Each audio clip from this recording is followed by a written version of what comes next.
big love shoutout. Maulan na araw. Andito na naman ako. Kahit maliit na bahagi ay i-share ko sa inyo. Yan, yung motor na yan. Kararating lang yan. Yung accelerator niya hindi na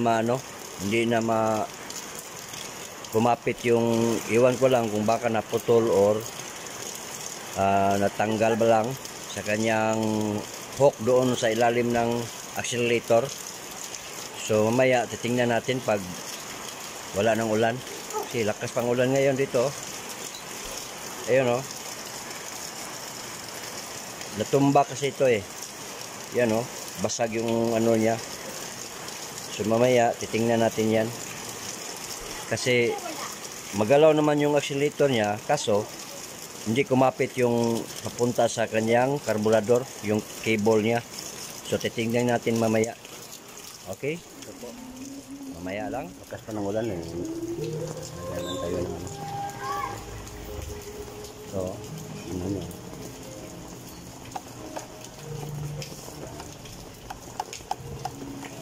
Kumapit. So, tanggalin na lang natin yan dito. So, tapos dito, yung cover niya. Tanggalin ko muna.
So ito natanggal na natin sa harap, at dito sa gilid niya kailangan matanggal to, kasi nakalock yan dito. Pag ganyan nakalock yan, so kailangan tanggalin para matanggal tong dalawa, kasi may ano dito yung screw niya kabilaan yan. So kailangan tanggalin natin. So natanggal ko na, at ito yung ano natin nakaangat pa rin. So ibig sabihin may diferensya to sa karburador. So dito na tayo dito sa karburador, dito sa kanyang may spring yan dito sa loob, at yung parang bula niya. So tatanggalin na lang natin para makita natin yung diferensya. Tanggalin ko muna saglit.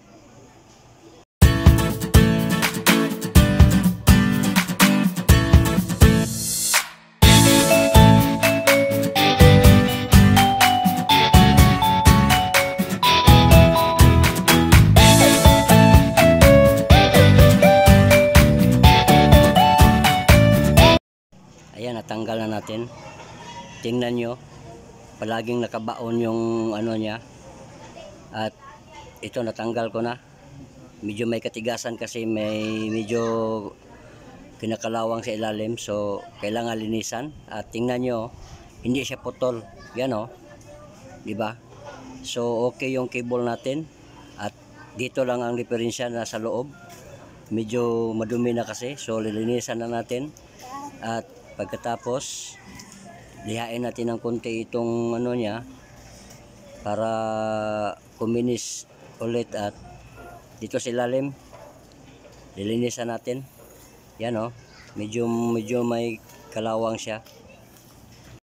Okay, pagkatapos niyan, ayan, na anuhan na natin, medyo kinakalawa nga.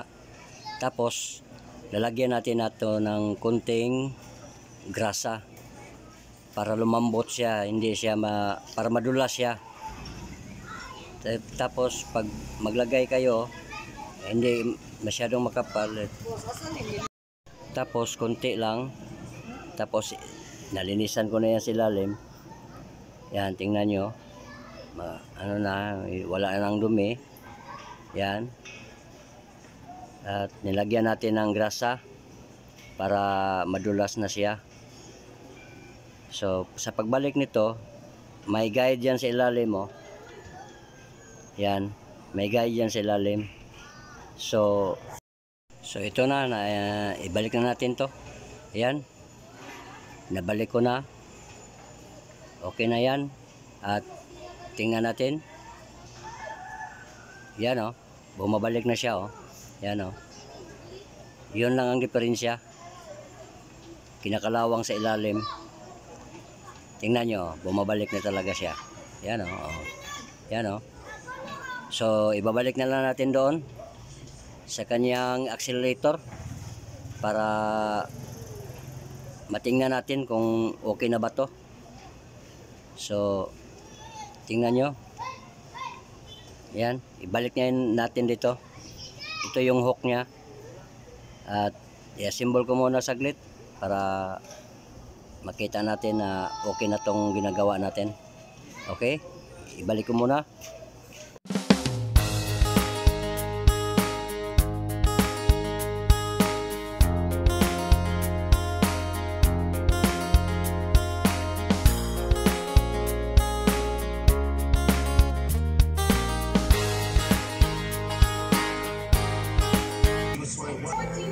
Ito, na ano na natin. So tingnan nyo, bumabalik na to. Pag pinihit mo ganyan, pag bita mo, oh, yan, bumabalik na, oh. Yan. Okay na yan. So para matestingan natin, ibabalik na natin ito lahat. Yun lang ang diferensya niya.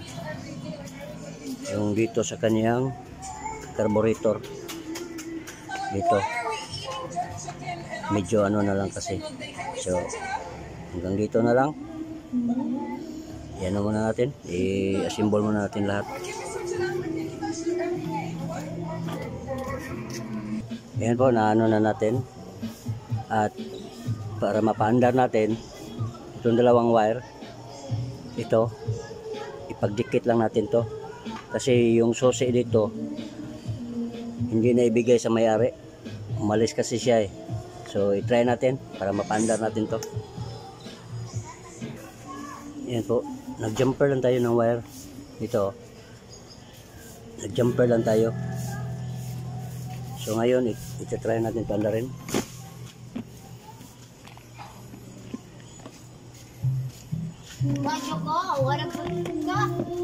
Yan.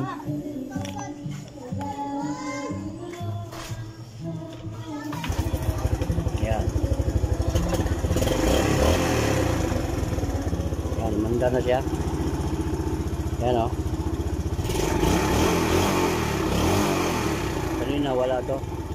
Hindi to, walang function. Dahil doon sa kanyang carburetor. Ito. So ngayon nalinisan natin at nilagyan natin ng grasa. So ayun, bumabalik na siya sa dati. Yan o.